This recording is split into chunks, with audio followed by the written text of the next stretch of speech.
Hello, this is Emily. I'm going to read you Nellie's tale today, which is titled My Family Said I Failed. My name card was on the farthest table when I arrived for my sister's wedding.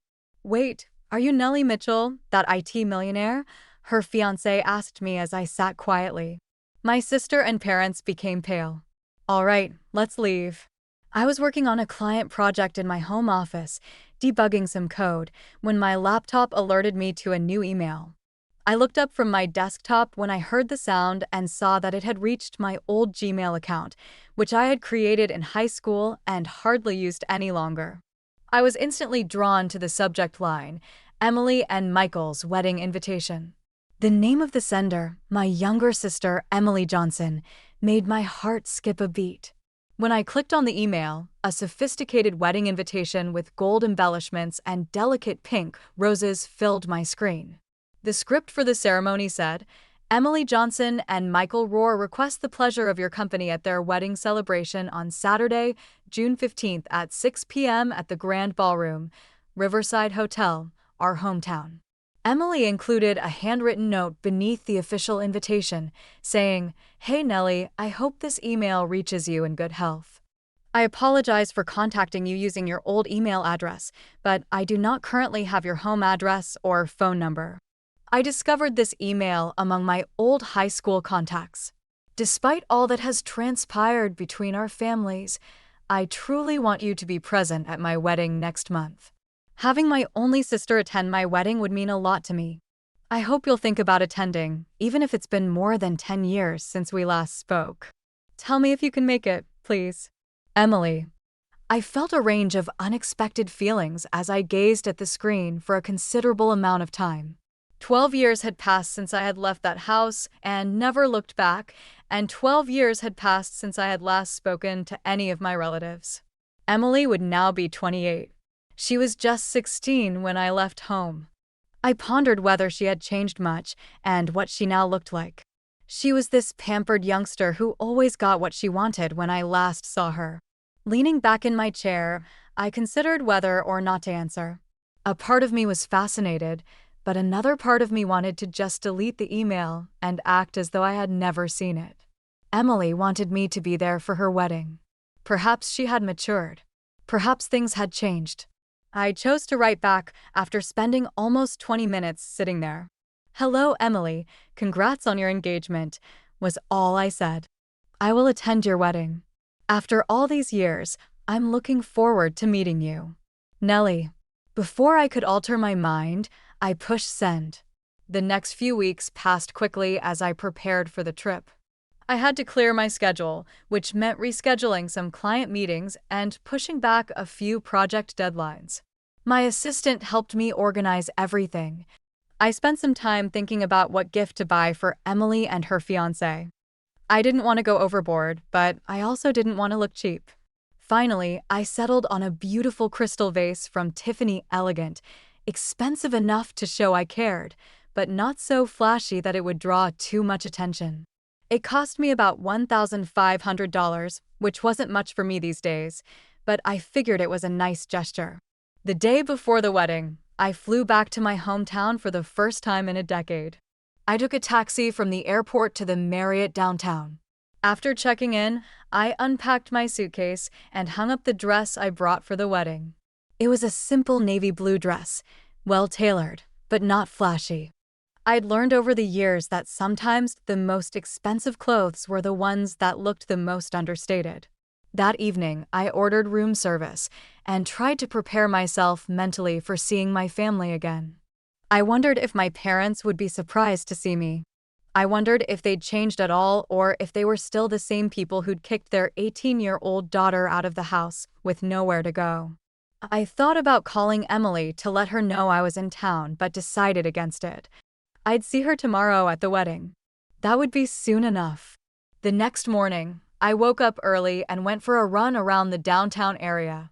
After my run, I went back to the hotel, showered, and spent the afternoon relaxing. I read a book, watched some TV, and tried not to think too much about what the evening would bring. Around 4 o'clock, I started getting ready. I did my makeup carefully, not too much, but enough to look polished. I styled my hair in a simple updo and put on the navy dress with a pair of pearl earrings I bought a few years ago. Looking at myself in the hotel room mirror, I thought I looked good, professional, put together, but not trying too hard. I grabbed Emily's gift from the dresser and called a taxi to take me to the Riverside Hotel. The Riverside Hotel looked exactly the same as I remembered from my childhood. My parents had brought us here for dinner a few times when I was younger, usually for special occasions. The grand ballroom was on the second floor, and I could hear music and laughter coming from inside as I walked down the hallway. As I stepped into the room, I immediately started recognizing faces. There was my Aunt Margaret, who looked older but still had that same bright smile. Uncle Bob was standing near the bar, his hair completely gray now.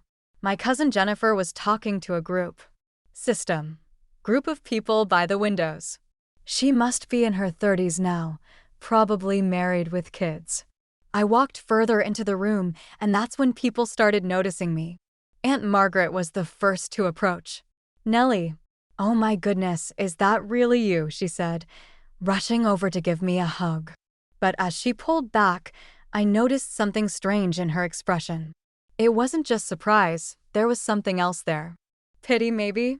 "Hi, Aunt Margaret, you look great," I said, forcing a smile. "Oh, honey, you look." She paused, looking me up and down. "You look good too." "Really good, actually. Better than I expected." Better than she expected? What did that mean? Before I could ask, Uncle Bob joined us. "Nellie, well, I'll be damned," he said. "Emily said you might come, but we weren't sure." "How are you doing, kiddo?" "I'm doing well, Uncle Bob. How have you been?" "Can't complain. Still working at the plant, you know, same old, same old." He looked uncomfortable, shifting from foot to foot. "So, how are things with you? Did you ever find a decent place to live? Your mom mentioned you were having some trouble with that, you know, finding an apartment and all." "And work? Are you still looking for a steady job?" What the hell was he talking about? I owned my own company. I lived in a beautiful house in the suburbs. Why would he think I was having trouble finding an apartment? "I'm doing fine, Uncle Bob. Really fine." Aunt Margaret leaned closer and lowered her voice. "And what about that husband of yours? Did things work out with him, or?" Again, I was completely lost. "What husband?" They exchanged a look that I didn't understand. "Well, we just heard." "Never mind, dear," Aunt Margaret said, patting my arm in a way that felt patronizing. "We're just glad you're here and that you're okay." More relatives started approaching, cousins I hadn't seen since high school, family friends who remembered me as a teenager. And every single one of them had the same look in their eyes, that pitying look, like they felt sorry for me. My cousin Jennifer came over with her husband, a guy I didn't recognize. "Nellie, wow, it's been forever. How are you holding up?" she asked. "Holding up? I'm doing great, Jennifer. How are you?" I'm good. Married now, obviously," she said, showing off her wedding ring. 2 kids, living in the suburbs, you know, the whole American dream thing." She paused. "Are you still? I mean, did you ever get back on your feet after everything?" I was getting more confused and frustrated by the minute. What divorce? What job situation? What was everyone talking about? "I think there's been some misunderstanding," I started to say, but Jennifer was already backing away. "Well, I'm just glad you made it to the wedding. Emily will be so happy to see you." As she walked away, I stood there, trying to process what was happening. Everyone was acting like I was some kind of charity case, like they expected me to be broke and desperate. Where were they getting this information? I decided to stop trying to figure it out and just find my seat. I walked around the room, looking for a table with my name on it. I checked the tables near the front, nothing. I looked at the tables in the middle of the room, still nothing. I walked toward the head table, where I could see my parents and Emily in her white wedding dress. As I got closer, my heart started beating faster. It had been 10 years since I had seen any of them. My father saw me first. He was wearing a black tuxedo and looked older, his hair mostly gray now. When our eyes met, His expression changed from casual conversation to something I couldn't quite read: surprise, maybe, or discomfort. "Dad," I said as I approached the table. "Nellie," he stood up and gave me a stiff hug. "You came." "Of course I came. Emily invited me." My mother turned around then, and I saw her face for the first time in a decade. She looked older, more worn than I remembered, but she was smiling. It wasn't a genuine smile, though it was the fake smile she used to put on for company when I was a kid. "Nellie, sweetheart, we're so glad you could make it," she said, standing up to hug me. The hug felt as fake as her smile. Then Emily turned around. She looked beautiful in her wedding dress, elegant and happy, but when she saw me, her expression changed to something that looked almost disappointed. "Nellie," she said, looking me up and down critically. Well, you look like yourself, I guess. Kind of plain and simple, like always." She paused and then added with a smile that didn't reach her eyes, "But I'm happy you're here. At least now you get to see how successful people actually celebrate weddings." The comment hit me like a slap in the face, but I kept my expression neutral. This was Emily's wedding day, and I wasn't going to cause a scene. "Congratulations, Emily." "You look beautiful," I said simply. My mother quickly stepped in, taking my arm. "Come on, honey, let me show you to your table."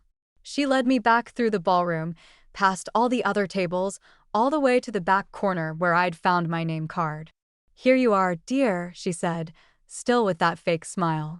"The closest tables are for the closest family members and the most successful guests. You understand?" I understood perfectly. They put me in the back, as far away from the important people as possible. I sat down at my assigned table and watched the wedding ceremony begin. As I sat there, surrounded by strangers and feeling completely out of place, my mind started wandering back to the past. I began remembering why I hadn't spoken to my family in over 10 years. Growing up, it was always crystal clear that Emily was the favorite child. Our parents never even tried to hide it. When Emily was 7 and decided she wanted to play piano, they bought a brand new upright piano and paid for private lessons twice a week.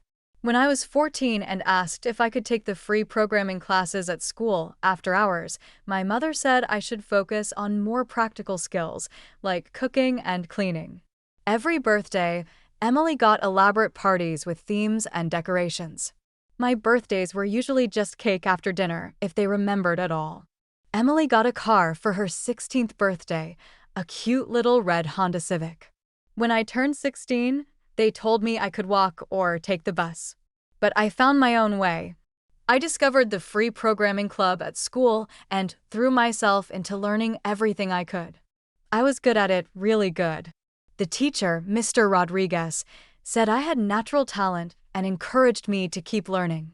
I started helping neighbors fix their computers and set up their phones, earning $20 or $30 here and there. When I graduated high school, I had applied to several colleges on my own. I'd worked hard to get good grades, hoping for scholarships. The day after my graduation, my parents called me into the living room for a talk. I thought maybe they wanted to congratulate me or discuss my college plans. "Nellie, you're 18 now," my father said. "You're an adult, and it's time you started acting like one." "We don't have money to send you to college," my mother added. "We need to focus our resources on Emily's education. She's got real potential. Besides, you need to move out. We can't have you living here like some freeloader while Emily's trying to focus on her studies. She needs her space." I felt like I'd been punched in the stomach. Move out? Where am I supposed to go? "That's your problem to figure out," my mother said coldly. "You're 18. You should have been thinking about this already." I begged them for just a few weeks to save up money for a deposit on an apartment, but they wouldn't budge. My mother said I had until the end of the week. 3 days later, I packed everything I owned into 2 suitcases and a backpack. My friend Jessica's parents were out of town, so she let me stay at her house while I figured things out. A week after moving in with Jessica, I got the acceptance letters I'd been waiting for. I'd been accepted to 4 colleges and one of them a school in the neighboring state, offered me a full scholarship plus room and board. When Jessica's parents came back from vacation, they found out what had happened and were horrified. Mr. and Mrs. Chen had known me since elementary school and always treated me like a second daughter. They gave me $3,000 to help me get settled and drove me to the airport themselves. I remember Mrs. Chen hugging me goodbye and saying, "Make us proud, sweetheart." Show them what they're missing. College was hard at first. I worked 2 part-time jobs while maintaining my grades, but I loved every minute of it. I was studying computer science and finally felt like I was where I belonged. In my 3rd year, I met David in my advanced programming class. He was smart, funny, and shared my passion for technology. We started studying together, then dating, and by senior year, we were inseparable. We got married right after graduation, a simple ceremony at the courthouse with just a few friends present. I took his last name, Mitchell, and we moved to Silicon Valley to start our careers. We both got jobs at tech companies, but our real dream was to create something of our own. We spent our evenings and weekends working on a revolutionary piece of software that would streamline database management for large corporations. After 2 years of development, we had something incredible. We pitched it to several major companies and ended up selling it to IBM for $12 million. With that money, we started our own software development company. We were young, ambitious, and suddenly very wealthy. Our company grew quickly, taking on bigger and bigger clients. Within 5 years, we were worth over $50 million combined. But success couldn't save our marriage. We grew apart as we focused more on business than on each other. After 8 years together, we realized we were better as business partners than as husband and wife. We divorced amicably, splitting our assets equally. David and I remained friends and continued running the company together. Now, at 30, I was worth about $30 million personally. I owned a beautiful house, drove a luxury car, and my company was respected throughout the industry. I'd been featured in several tech magazines and had even given a few keynote speeches at conferences. But my family knew none of this. They had no idea who I'd become or what I'd accomplished. I was pulled back to the present when the wedding ceremony ended and people started clapping. My parents stood up at the head table and my father took the microphone. "Thank you all for being here to celebrate Emily and Michael's special day," he began. As Emily's father, I couldn't be prouder of the woman she's become. He went on about Emily's accomplishments, her marketing degree, her job at an advertising agency, her wonderful personality. Then my mother took the microphone and gushed about Michael, the groom, and how perfect he was for Emily. Michael's parents spoke next, thanking everyone for coming and welcoming Emily to their family. Just as my father was about to wrap up the speeches, someone from the back of the room shouted, "What about Nellie? She should say something too." I froze. I could see my parents' faces change. They clearly didn't want this to happen. Emily looked annoyed, but the crowd was looking at me expectantly, and my father couldn't really refuse without looking rude. "Of course," he said with a forced smile.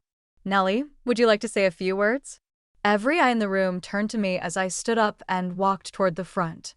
My heart was pounding, but I kept my expression calm. Michael, the groom, handed me the microphone with a smile, but just as I was about to take it, he paused and looked at me more closely. "Wait a minute," he said, still holding the microphone close to his mouth so everyone could hear. "Are you Nellie Mitchell?"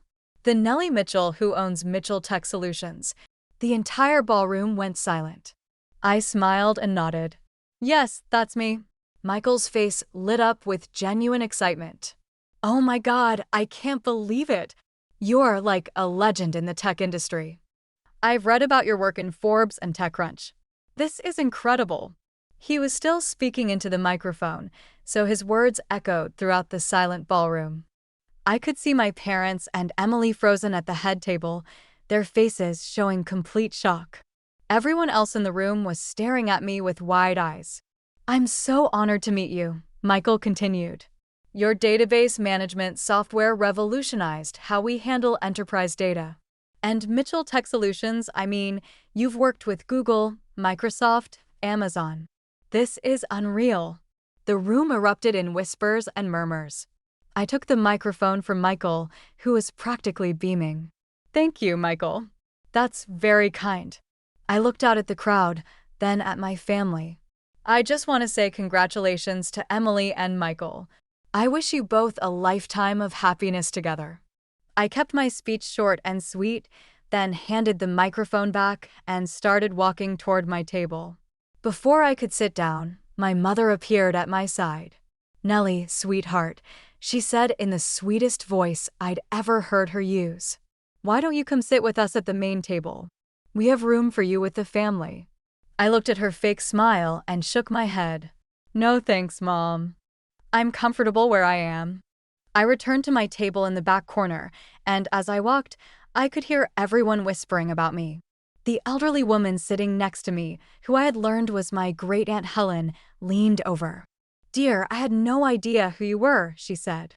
"Your parents told everyone you were struggling. They said you lived in some rundown apartment, worked at a dead-end job, and had married some alcoholic drug addict who left you with nothing." Everything suddenly made sense. The pitying looks, the questions about finding an apartment and a job, the comments about my husband. My parents had been telling everyone I was a complete failure.